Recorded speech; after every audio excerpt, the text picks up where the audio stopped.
assalaamu calaykum. waxaa socda baaritaano ku aadan dil loo geystay gabar Soomaaliyeed oo si qaxootinimo ah ku tagtay dalkaas Ingiriiska. dhimashada gabadhan ayaa waxay dhacday sanadkii tagay ee 2019. kiiska gabadhan mar hore ayaa la xiray laakiin waxaa saldhig u ah baaritaanada hadda socda kadib markay dunida ka bilaabmatay banaanbaxyo ku aadan ninkii lagu dilay waddanka Mareykanka George Floyd.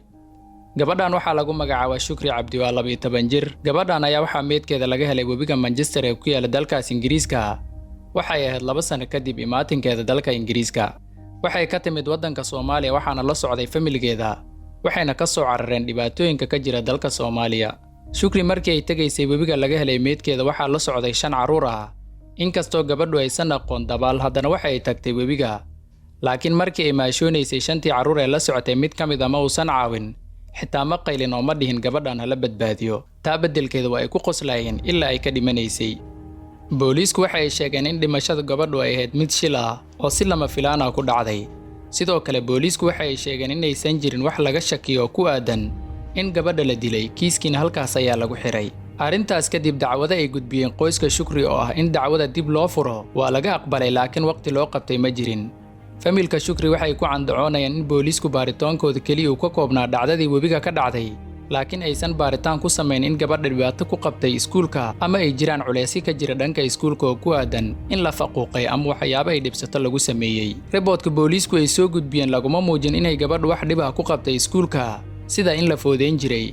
keliya waxaa lagu muujiyey arrinta ka dhacday webiga.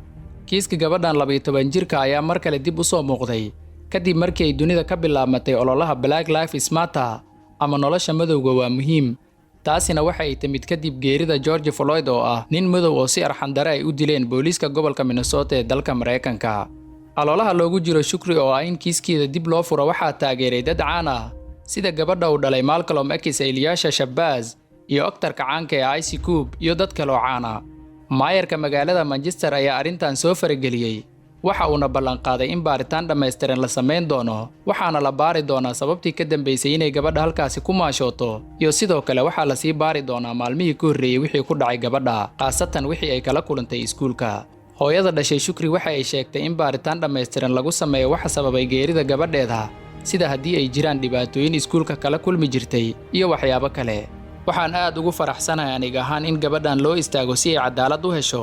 sidoo kale waxaan u mahadcelinayaa qof walba oo ka damqaday dhimashada Shukri Cabdi.